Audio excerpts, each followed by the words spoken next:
It is not very often that you see me uploading a video on a Monday, but today is a very special occasion that warrants a Monday upload indeed. Whether you're a newbie or a veteran to the LPS community, you've probably heard the phrase LPSTube Day float around somewhere in your vicinity. Well, today's the day. Happy LPSTube Day, everyone! Be sure to watch this year's ceremony on Puppy Lover 863's channel over here. Daisy works so hard to make these ceremonies spectacular, and this year we all banded together to make a very special tribute to LPS Hannah, so I think you will enjoy it. And before I get on to the video, I just want to thank you guys so much, those of you who nominated me and my series to be part of the LPSTube Day Awards. It's amazing to see how many of you guys voted to include the Mr. Big Head series and First Comes Love. I'm not going to spoil anything, you're going to have to watch the ceremony to see if any of them won. And finally, thank you to the one person who voted themselves with DJ Paul. This year for LPSTube Day, I decided I want to debunk a lot of misconceptions and myths about LPSTube and the LPS community that seem to float around a lot. Myth number 1 about LPSTube. LPSTubers play with their LPS. What? This has been a myth that has existed since the dawn of LPSTube, that people either from the outside looking in or younger kids who still genuinely play with their LPS think that us making videos is like playing with our toys, and I can see where people get confused, but there's a big difference between playing with toys and making a fully fledged YouTube video every single week, all the time. So first of all, when you look at a finished video, it can be pretty easy to forget that a whole bunch of work went into it, because a lot of LPS tubers managed to make their videos look flawless. But the truth is that a lot of work goes into every single video and LPS skit that you watch. First of all, most videos use a script, and it takes time to write and rewrite a script. It is not easy. You have to consider set design, shot design, voice acting. A lot of LPSTube series design their own props. I mean, let's just take Phoebe's loft bed for an example here.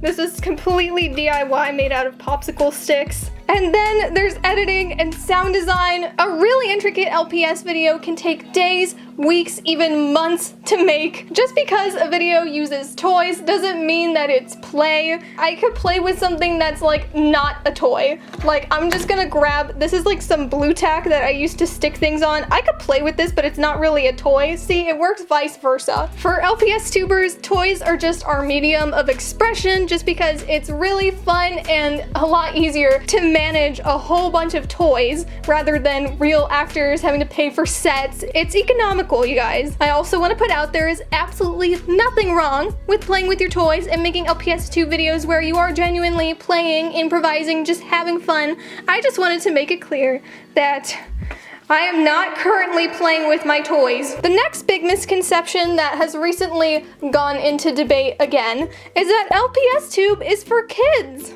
That's true for some channels, but not necessarily true of the whole community. This is another misconception that people get because of the toys and stuff, but there are plenty of examples, including our most iconic LPSTube series, LPS Popular. For those of you who haven't watched LPS Popular, it is riddled with high school drama, eating disorders, love triangles. It's a whole shebang of things that like an 8-year-old kid should never have to worry about. But its rise to internet fame has definitely shown that LPSTube is something that is really willing to go into more mature topics. Even with COPA, I know that we've lost a lot of important LPS tubers because of the apocalypse, but at the same time, I definitely feel like it's solidified the line between LPS videos for kids and LPS videos not for kids. Using myself as an example, I've definitely wanted to go into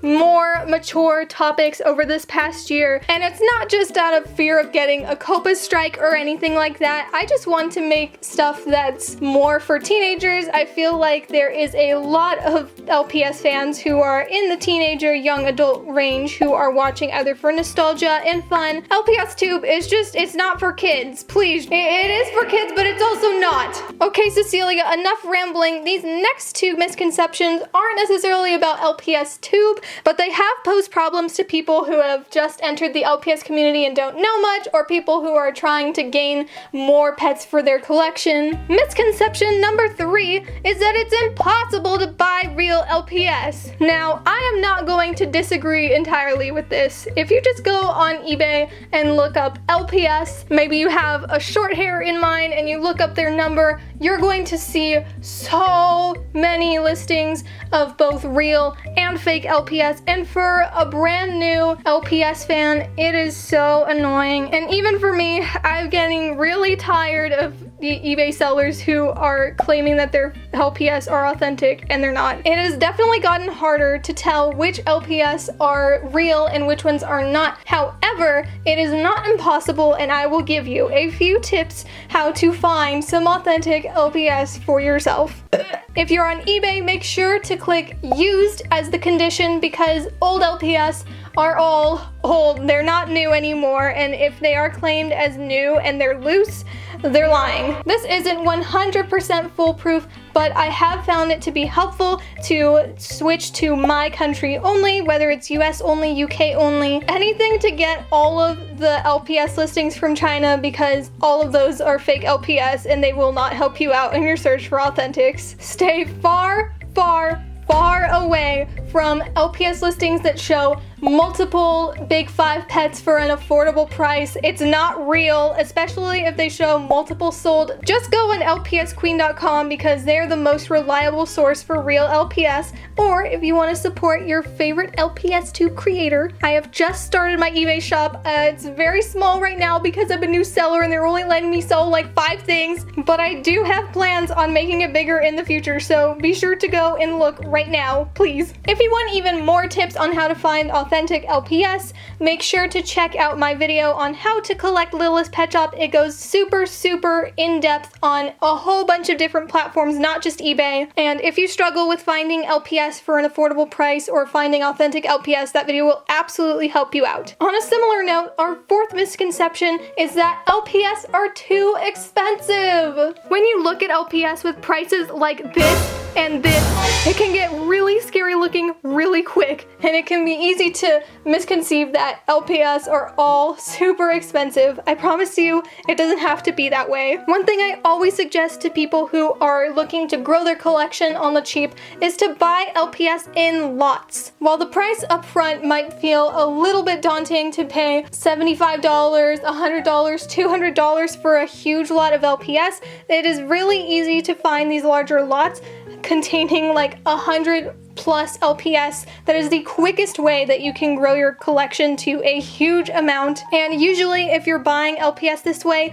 the average cost for each LPS in a lot comes between 50 cents to $2, which is a lot less expensive. This way, if you have dream LPS but also want a big collection, you can get the bulk of your collection through LPS lots. You'll be saving some money there, so you can also buy your favorite dream LPS individually. Cecilia, please stop talking. You have been rambling for several minutes now and we are getting tired. Please, for the sake of your viewers, will you please tell us the last misconception so we can go watch the LPSTube Day ceremony? All right. The final misconception that I feel is spread around all the time, it's something that is talked about everywhere. If you have set foot in LPSTube for a day, you've probably heard this. It's that LPSTube is dying, or even worse, that LPSTube is dead. I don't mean to brag, but I got a very special object in the mail yesterday. It is called my silver play button.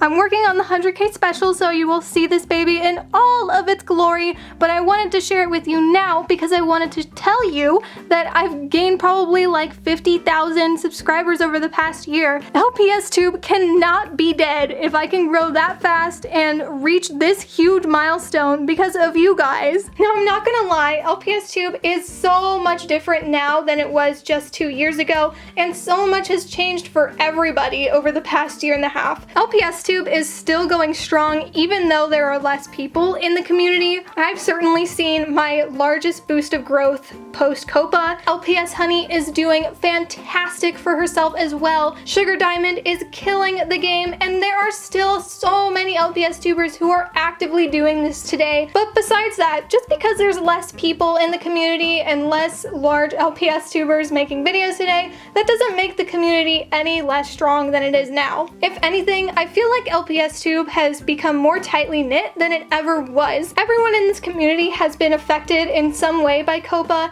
and even COVID has made us turn to our computers a lot more than we normally would, which brings us to YouTube and spending lots and lots of time watching videos, spending time with our favorite LPS tubers. In the wake of Copa, Alice LPS made an LPS Discord server, which is super bumpin'. I definitely feel like I'm closer with my LPS tube friends than I ever was, and just overall, I mean, there's just so much warmth and happiness and positivity in the LPS community. I definitely don't agree that a smaller community equals a dying community, because we are definitely going strong. Even if we're smaller, even if people are uploading less, we are still very tightly knit and passionate. I want to wish you all a happy LPSTube day, and an even bigger thank you to all of my fans who have been staying with me for years, or if you just found me out like yesterday, I love you too. As much as big LPS tubers help to centralize the LPS community, I absolutely don't think